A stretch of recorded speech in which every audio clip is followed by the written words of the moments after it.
Welcome back, fam. The day has finally arrived. We have hit 1,000 subscribers. That's insane. Like, it's the first major milestone of any YouTuber. It took about a year and many, many months trying to figure out just like what the hell I wanted to do with this channel.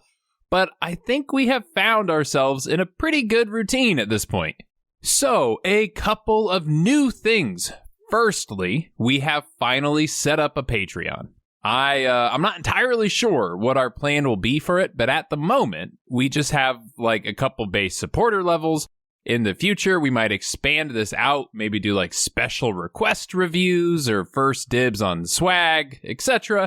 But for now, we at least have it. Second new thing, I did just say swag because, the next new thing is we have swag.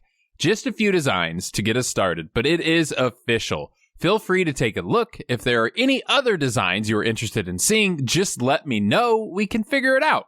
So links to the Patreon and links to the merch can be found below, so head on over if you are interested. So today on Redeye Reviews, we review Redeye. Yeah, that's right. It's happening. Many of you have asked for Redeye to review Redeye, and what a better movie for our 1,000 sub special, I think. So let's get to it because this is Redeye Reviews.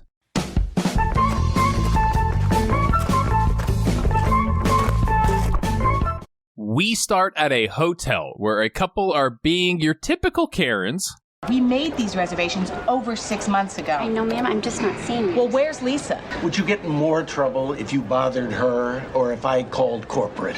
During a making of clip, Wes Craven actually said that he met this lady at a board meeting and she fit the Karen mold just so well that he literally offered her a job on the spot to be this irate customer. And she was reluctant at first, as a true Karen should be, but eventually she did cave in and did the movie. And yeah, she nails it. So we cut to Lisa Reisert, played by Rachel McAdams, and she is on her way to board her Redeye flight back to Miami.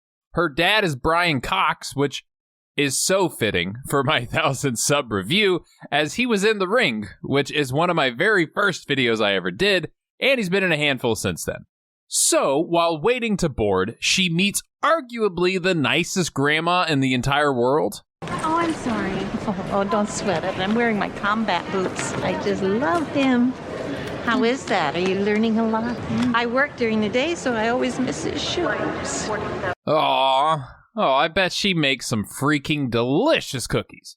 But while in line, we meet Jackson Ripner, played by Cillian Murphy. And fun fact, he wanted the role of Jackson so badly that he took a plane ride from England to Hollywood 2 days before he was supposed to get married. He flew out just to have lunch with Wes Craven and talk about this movie. But they make quick friendship while waiting for their flight to start boarding.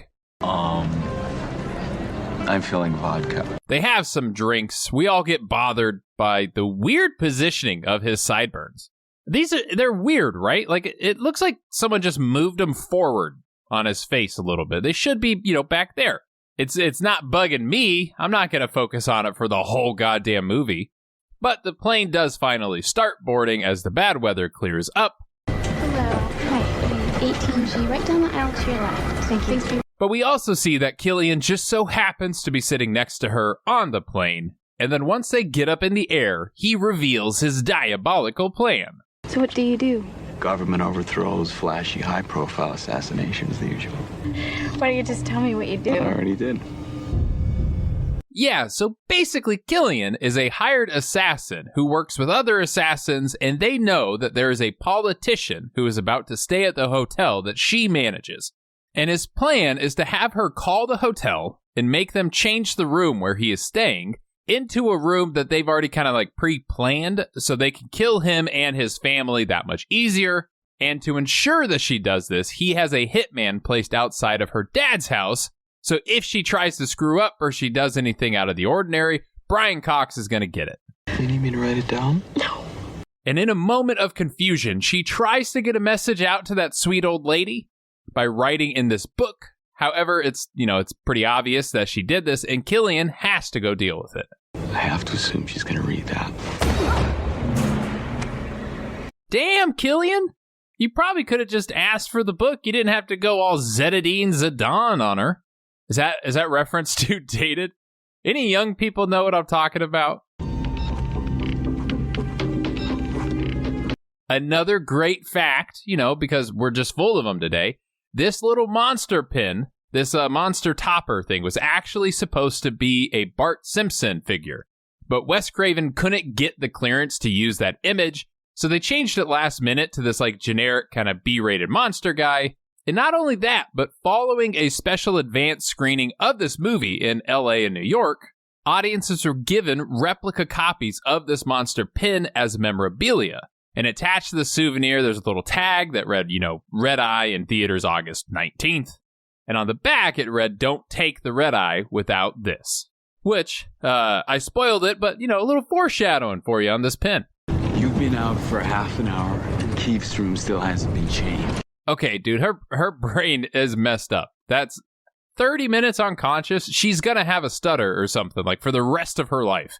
But the time comes for her to make that call and move the politician's room. Cynthia, it's Lisa. Lisa? You sound terrible. Are you okay? I just really hope that Something's come up. We gotta change Keith's room. Hello? Cynthia? Okay, real quick, because this is my 1,000 sub special, I want to tell you a quick personal story. So, I used to live in New York City, and when I first moved there, I worked at a very fancy restaurant. And at this restaurant, we got celebrities all the time. It was kind of dark and off the beaten path, and you weren't allowed photography, so, a lot of celebrities would come. Well, my favorite football team is the Indianapolis Colts, and at the time, their quarterback was Andrew Luck, and I'm a huge fan. So I knew he was having dinner that night at, I think it was 8 p.m. or something. My shift ended, I think, about 7:30. So I asked my boss, hey, can I hang out? I just want to see Andrew Luck, and then I'll be good. And they were like, yeah, sure, fine, whatever. So I'm hanging out. He seems to be late to his reservation, so I leave. I dress out. I go back into my normal clothes. I walk past the front of the restaurant. As I'm walking past, this blacked out Cadillac rolls up. And sure enough, Andrew Luck steps out of the Cadillac. He walks past me. I'm about to say something. I get starstruck. I don't say anything. I just stare at him really awkwardly. We make eye contact, but that's it. But I thought, old Redeye thought, no way is that going to be my only interaction with Andrew Luck. So I go back down into the basement, which is how you get into this restaurant if you work there. I dress back in. I head back up to the floor, and I tell my boss, hey, I'm back. I just want to pour water at his table, say a quick hi. I'm a big fan, that jazz. And then I'm leaving. They're like, yeah, sure, whatever. So I go up to his table. I pour some water. I say, hey, I'm a big fan. He does this weird double take where he recognizes me from before, but he doesn't quite know where, but he knows that he has seen me, which he has. He just saw me outside in a different outfit. And now I'm dressed like a waiter. But I pour water. Big fan. I get out of there. I'm like, that's it. I'm good. I've made it. I met Andrew Luck. We're out. So I dress back out. I go to leave. As I'm walking past the front of the restaurant, he takes a phone call. He just so happened to take a phone call. And he walks out the restaurant. And now I'm standing there. And I don't know why, but I thought, okay, I just want a photo with Andrew. If I can get one photo with the guy, I'm totally good. So I stand there and I wait for him to finish his phone call. And much like her in this movie, he finished the phone call, and then he just held it up to his ear to pretend like he was still talking and beelined himself back into the restaurant. And it was at that point I realized that Andrew Luck has now seen me in 3 different outfits in a matter of about 15 minutes, and he clearly thinks I'm a stalker. So I hang my head in shame. I go to the subway. I now know that Andrew Luck thinks I'm a total stalker. But a weird little silver lining is I do think his security checked for me when they left the restaurant. And, him thinking about me one more time, in a weird way, feels kind of good. Okay, thanks for indulging me. Let's get back to the movie. So she goes to the bathroom real quick, and while in there, attempts to write a message on the mirror. However, Cillian opens the door and sees said message. And during this scene, Cillian Murphy actually missed the place to throw Rachel McAdams into the wall, and she really, in real life, hit her head and was knocked out unconscious. And I believe we have the clip of that happening. Oh. Okay, cut there. But after this event, she was ready. She was ready to go back to work, but Murphy was too afraid that he would do this again. So in the movie, you see his hands are like holding the back of her head, guarding it from hitting the wall. So good on you, Cillian. You didn't knock out Rachel McAdams twice. But on their way back to their seats, we see that this guy's monster pin is mysteriously missing. So we hope our girl has taken it for a weapon. But the phone service comes back on, she makes the call, they do move the reservation, and the politician arrives. 4080, 13825. We made redundant reservations. We can go to the Hilton. Who made the approval? Lisa Reiser. It's okay. I know her. I will say, though, that the fact that the entire plan hinges on them going into this particular room is super shaky. What if they did just pick another hotel room at this point? Like, is your whole plan screwed? Anyways, these assassins are super lucky, but they sweep the room. They do notice a boat out on the water, so they head out there. They check them out. Sorry for the intrusion, sir. You guys have a good one. No, nothing suspicious at all about guys who only speak Russian, all look very pissed off, and only have 2 fishing poles? Carry on, you guys are fine. All right, we're clear. And on the other end, the plane does land.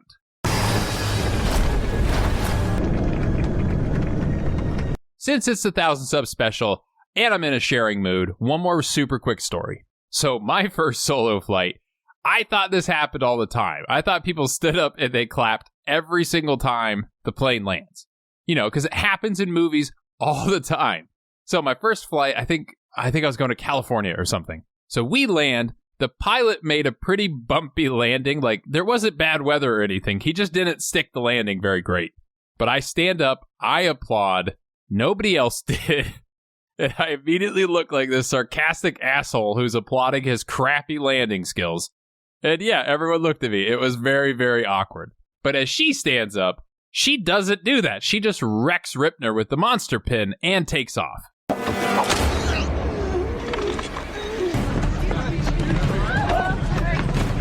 Which there is no goddamn way you're pushing your way through the plane. That is not happening. Have you tried to pass anybody in a plane aisle? It's not happening. But she gets out. The plane wants to stop her because obviously she stabbed the man next to her. But then he attacks them too. So now everybody's confused. They ask airport security to find both of them. But I can only assume they weren't given a description of the two of them because they're just running around. They even run right past both of them numerous times. Nothing.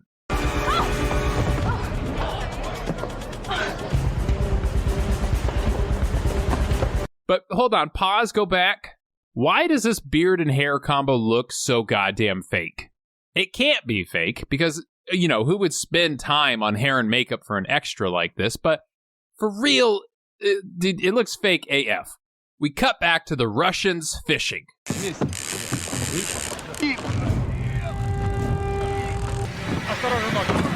There is no way you're pulling that crate off the ocean floor with a fishing rod. Dude, I've had my line break on seaweed before. Myth busted. Okay, this wouldn't work. We're moving on. Our girl Grand Theft Auto's a car, calls the hotel. Cynthia, pull me through to Keith's room. Cynthia, you have got to get Keith out of that room. Look, I think something's gonna happen. He's a target. Cynthia, Keith is a target! You just say someone's going to kill him. That's it. That's all you need to say. Don't talk for 2 minutes about how you need to move his room and he's a target. Just say someone's killing him and move on. But they do manage to get him and his family out of the room just in time.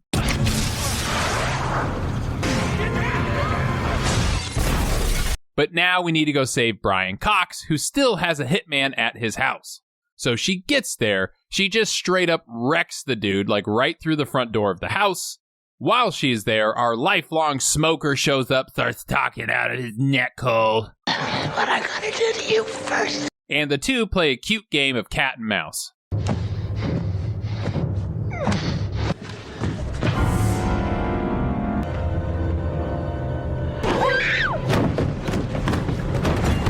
There is a final confrontation. She gets the assassin's gun, shoots our dude, and then Brian Cox finishes the job. Hey!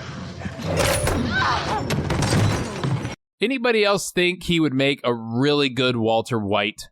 I think Brian Cox would have killed that role. But yeah, the movie is over. Everybody is safe. the bad guys are dead, and our Karen gets told off just one more time. Is there anything we can do to make it up to you? Start by cleaning house. Get rid of her. Fill out a comment card at our front desk. You can go ahead and just shove it up your ass. Which is a perfect ending, and it's over. That was Redeye Reviews reviewing Redeye. So let's head on over to Redeye Reacts. Are you gonna be okay? Yes, Mom. Are you sure? Yes, I'm sure. I'm just asking. How does it feel to be outacted by your daughter? Night flight. Reading lights can be activated by the button on your armor. At the seatbelt sign, we will be offering our in-flight beverage service with... My God, I hate everything about this flight. Don't be this guy. Don't be that guy. One simple phone call saves your dad's life. My guy's probably back in his silver Beamer. He sharpens his 12-inch K-bar. Honey, the people in front of us are talking about killing people. Shush. Just pretend we're asleep. And pretend I'm Irish, I guess. I don't know. Lose something? Yes, my book. God, he's such a troll. He knows where the book is. Here.